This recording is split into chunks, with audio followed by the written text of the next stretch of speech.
Blood came to me on a wind that had carried nothing useful for 2 days.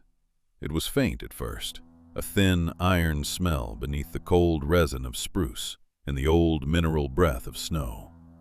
I stopped where the trees thinned against the ridge and lifted my nose again. The wind struck the scar above my left eye and flattened the fur along my shoulders. There it was. Blood. Meat. Close enough that hunger rose through me before caution could settle it. For 2 days I had found only the frozen remains of mice beneath crusted snow and the fading trails of elk that had moved lower into the valley. Late winter had stripped the mountain clean. The snow no longer fell soft. It hardened, broke, hardened again. Every wasted climb took something from the legs. Every empty scent took something from the belly. I followed the blood uphill.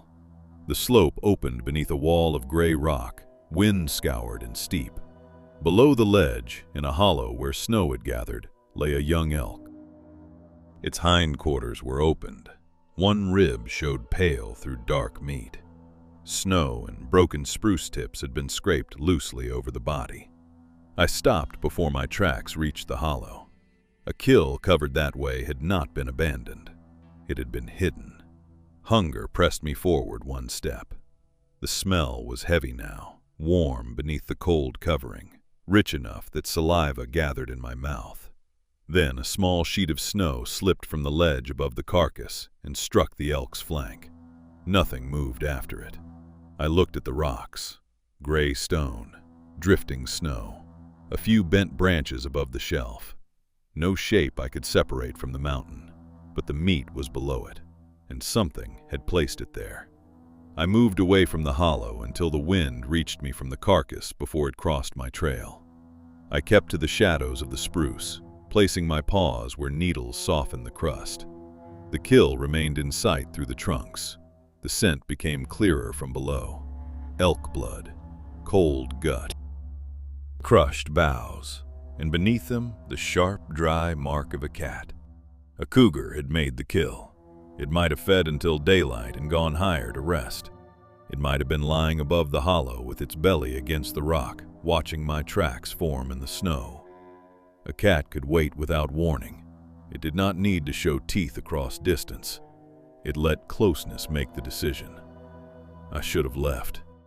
Then another scent reached me from the trees below the hollow. Wolf. A male came into view near the edge of the open slope. He was smaller than I was, though hunger had made the difference hard to judge. His ribs pushed beneath a dull winter coat. One hind leg moved stiffly. He lowered his head toward the elk, then snapped it up again, testing the wind with quick, desperate breaths. He had smelled the cougar, too. He went closer anyway. I stayed in the trees and watched him cross the last stretch of snow. His posture was low, ears turning, feet uncertain on the crust. When he reached the carcass, he did not call or claim it.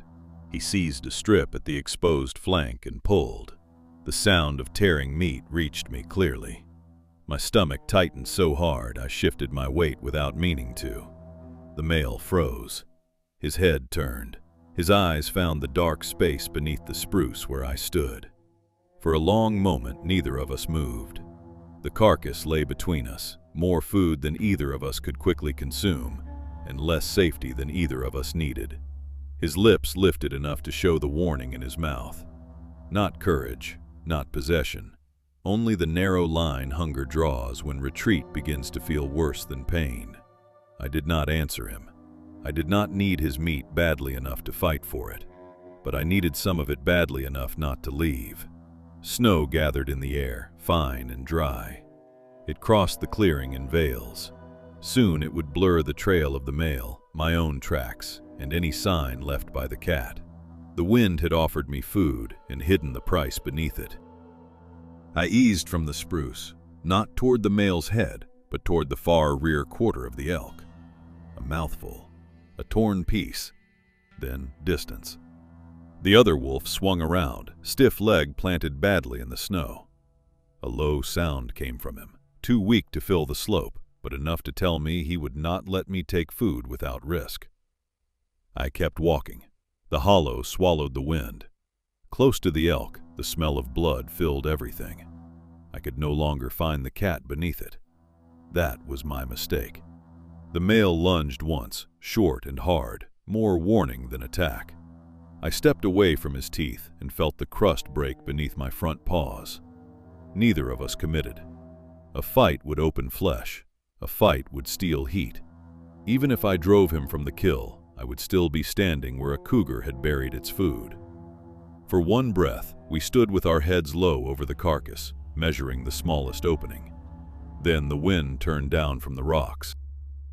The cat's scent struck me so fresh that my body moved before I saw it. Snow burst from the ledge. The cougar came down in a low, controlled rush, not roaring, not wasting motion. Its body was tawny against the gray rock for only an instant before it hit the hollow beside the elk. The other wolf jerked backward. His stiff hind foot drove through a thin cap of snow between stones. He twisted, snapping at nothing, trapped for one terrible moment by his own weight. The cougar changed direction toward him. I was already exposed on the other side of the kill. Behind me lay open, crusted snow. To my left, the thick spruce was close, but the first steps crossed angled stone hidden beneath white drift. If I ran directly downhill, my movement might pull the cat's attention after me. If I remained, the distance between its teeth and my throat was no longer enough. The trapped male thrashed free with a sharp, broken sound. The cougar struck the snow where his shoulder had been and wheeled after him. That movement gave me no rescue. It gave me one path. I turned across the slope, low and fast, keeping the carcass and the sudden violence behind my shoulder. My first stride held. My second slid. Beneath the crust was a blade of broken granite. Pain opened in my left front paw. I stumbled, caught myself with the other leg, and drove forward. Warm blood touched the snow beneath me in small, bright marks. Behind me, there was a hiss, a snap of jaws, the heavy churn of bodies changing direction. I did not look back. Looking back would not change which of us the cat chose. It would only shorten the distance to cover. The young spruce closed around me. Branches struck my face and dragged across my coat. I forced myself deeper until stone and carcass vanished behind black needles. Only then did I stop. My injured paw hovered above the snow. Blood gathered beneath the pads and fell in slow drops. The cut was clean, but deep enough that I could feel it pulse with every beat in my chest. Above me, nothing moved that I could hear. The silence was worse than the struggle. It told me only that the ridge had decided something without me. I lay beneath the lowest branches where the snow had not reached the ground. I worked the cut with my tongue until the blood slowed, then tucked the paw beneath my chest. The smell of it remained around me.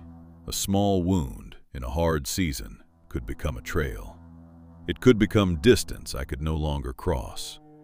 It could turn an animal that still moved into an animal that waited. The elk was less than a short run above me. I could smell it whenever the wind shifted. I could not go back while the light remained. A cougar with a carcass would not abandon it because two hungry wolves had approached. If the other male had escaped, he would be farther down the slope or bleeding in some hidden place, making the same calculations I was making.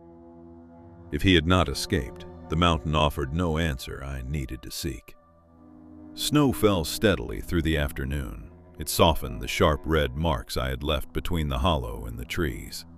By dusk, my tracks were shallow depressions, then nothing. The hunger did not fade. Pain did not replace it. They lived together, each asking for a different choice. When darkness settled between the trunks, I rose. The first weight on the cut paw burned hot enough to stop me. I waited, then set it down again more carefully. It held. I could walk. I could not chase. I could not climb quickly. For now, walking had to be enough. I did not return to the carcass. I moved in a long curve below it, following the trees where the snow was less crusted. 50 paces down slope, I caught a weak line of elk scent apart from the main kill. A torn strip of hide lay caught against the roots of a young spruce. Attached to it was meat no larger than the space between my jaws. It had been pulled free during the rush at the hollow and carried down over the surface of the snow. I stood over it for a moment, listening. Nothing above, nothing below. I took it into the trees and swallowed it in 3 bites. It did not fill the emptiness. It did not pay for the blood in my track, but it put warmth back into me for a little while. And in winter, a little while had weight. Before the kill, hunger had made the hollow seem smaller than it was. It had narrowed the ledge, weakened the scent of the cat, made the other wolf look like the only danger standing between me and meat. Now the cut beneath my paw opened each time I stepped, and the lesson returned without needing thought. The kill had never been waiting for me. I left the ridge before morning. The storm had moved east during the night. Clouds still covered the stars, but the air had cleared enough for the land below to return in shapes. Spruce-covered folds, narrow open meadows, a frozen creek line shadowed beneath the trees. I descended slowly, choosing wind-packed ground where my injured paw did not sink. Every few steps I paused and listened behind me. The cougar did not follow. The smell of the elk faded until it became only another cold trace on the mountain. I never learned what happened to the other wolf. There were no cries after the snow covered the slope. No scent strong enough for me to separate from blood and cat and wind. He had been alive when I turned away. That was all the ridge had given me. Near the first light, I reached a line of older spruce above the valley floor. I stopped there and raised my nose. The world below held distant scents. Elk moving somewhere among the timber, frozen water, old pine bark split by cold. Far beyond them, too faint to place, was the trace of other wolves. It belonged to the country, not to me. I did not follow it. I did not turn from it. There was enough mountain between us for this morning. A low call traveled across the valley once, thinned by distance and snow. I listened until it ended. Then I placed my wounded paw carefully into the clean snow ahead of me. The print filled slowly with a thin, dark bead, not enough to stop me, enough to remember. The mountain had kept its meat. It had taken a little blood in return for letting me leave. I moved on before the wind could decide where my trail should lead.